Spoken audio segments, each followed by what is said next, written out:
ఇవన్నీ కలిపితే మీరు చూస్తే tariff increase 16,699, true up or fuel surcharge. నాకు ఇవన్నీ కొత్త పదాలు అప్పట్లో లేవు. నేను ఉన్నప్పుడు నేను కరెంట్ ఛార్జ్ ఒకటే వేసేవాళ్ళం. ఇన్నోవేటివ్లో వచ్చారు వీళ్ళు, తెలివినంతా ఉపయోగించారు. అందుకే ఇక్కడికి వస్తే true up or fuel surcharge అన్నాడు.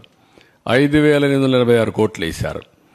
ట్రూ అప్ ఛార్జెస్ అన్నారు, 3,977 కోట్లు వేశారు. ఎలక్ట్రిసిటీ డ్యూటీ 5,604 కోట్లు అయింది. ఒక యూనిట్కి ₹1 వేశారు. ఆ డబ్బులు ఎవరికి పోవాలి? ఎలక్ట్రిసిటీ డ్యూటీ యూటిలిటీకి పోవాలి. గవర్నమెంట్ తీసుకున్నారు. గవర్నమెంట్ ఇవ్వవలసినటువంటి టారిఫ్ వేరియేషన్ ఉంటుంది. అగ్రికల్చర్కు మేము గ్యారంటీ ఇస్తాం, అది గవర్నమెంట్ పే చేయాలి, అది పే చేయలేదు. గవర్నమెంట్ పే చేయాల్సింది పే చేయలేదు. ఎలక్ట్రిసిటీ డ్యూటీ వేసి ఇందులో ఆదాయం సంపాదించుకున్నాడు గవర్నమెంట్. మళ్ళీ అలాంటి వేరియేషన్ చేశారు. టోటల్గా వచ్చే కొందికి 32,166 కోట్లు అయింది.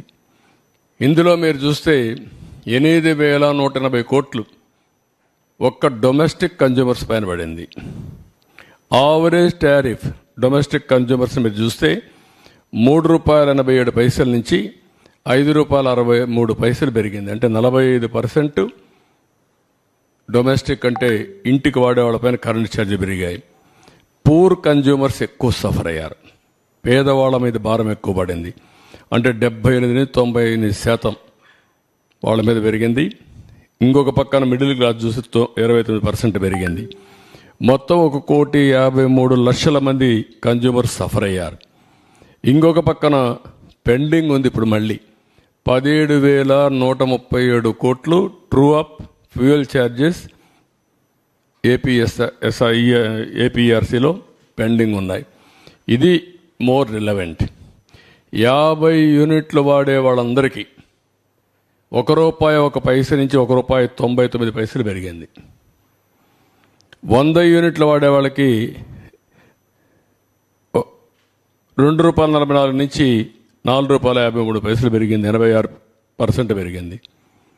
200 యూనిట్లు వాడేవాడికి ₹6.32 నుంచి ₹1,123 పెరిగింది. 78% పెరిగింది. 300 యూనిట్లు వాడేవాడికి 1,573 నుంచి 2,034 అంటే 29%. ఎప్పుడూ మాట్లాడుతూ ఉంటాడు పెత్తందారులని.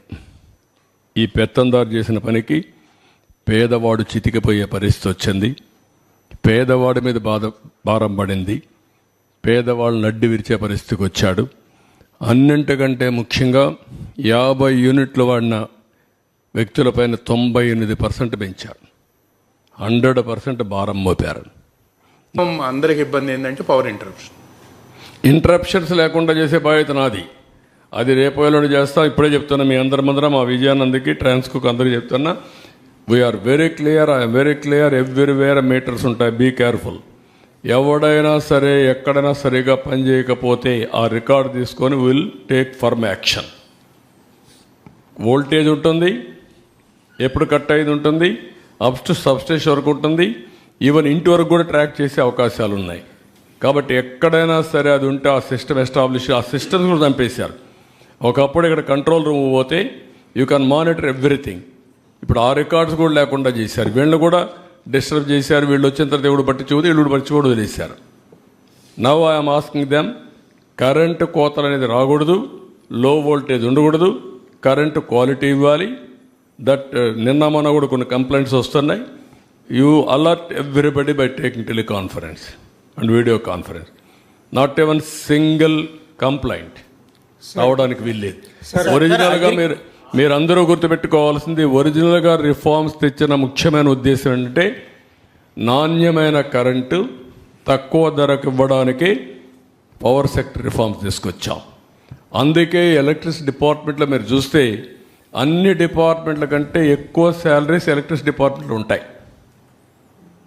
ఎందుకంటే ఇక్కడ కష్టపడి పని చేస్తున్నారనే ఉద్దేశంతో రిఫార్మ్లో ముఖ్యమైన ఉద్దేశం ఎంప్లాయీస్ హ్యాపీగా ఉండాలి, మెరుగైన సేవలు కన్జ్యూమర్స్కి అందించాలి. పులివెందుల ఎమ్మెల్యే ములాఖత్తులు అని జైలు దగ్గరికి వెళ్తూ నేను చంద్రబాబు గారిని హెచ్చరిస్తున్నా అంటూ పదే విమర్శలు చేస్తున్నారు. ఏం చేద్దామంటావు? నేను ఏం చేస్తారంట అన్న.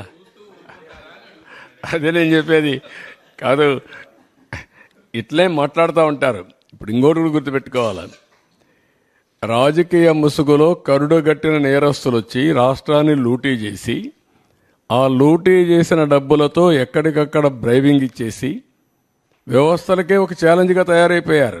అదొక సమస్య ఉంది నాకు ఇక్కడ, మీరు గుర్తుపెట్టుకోవాలి. వ్యవస్థలో 5 ఏళ్లు సంపాదించిన డబ్బులుంది, ఏ వ్యవస్థనైనా కొనే శక్తి ఉంది, ఆ వ్యవస్థను కొనే పరిస్థితికి వస్తారు. అందుకే మార్నింగ్ కూడా బ్యాంకర్స్ అని చెప్పాను, 200-500 రూపాయలు రద్దు చేయండి, క్యాష్లెస్ విలేజెస్ ఉండేట్టుగా ఎక్కడ చూసినా డిజిటల్ కరెన్సీ ప్రమోట్ చేయండి మీరు అని చెప్పాం.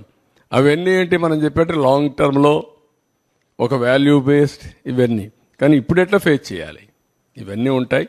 ఎవరు ఎన్ని అరిచినా ఎన్ని బెదిరింపులు చేసినా ఐఎమ్ వెరీ క్లియర్, ఎవ్వరు కూడా నేరస్తులు తప్పించుకోలేరు, అవినీతి పరులు తప్పించుకోలేరు.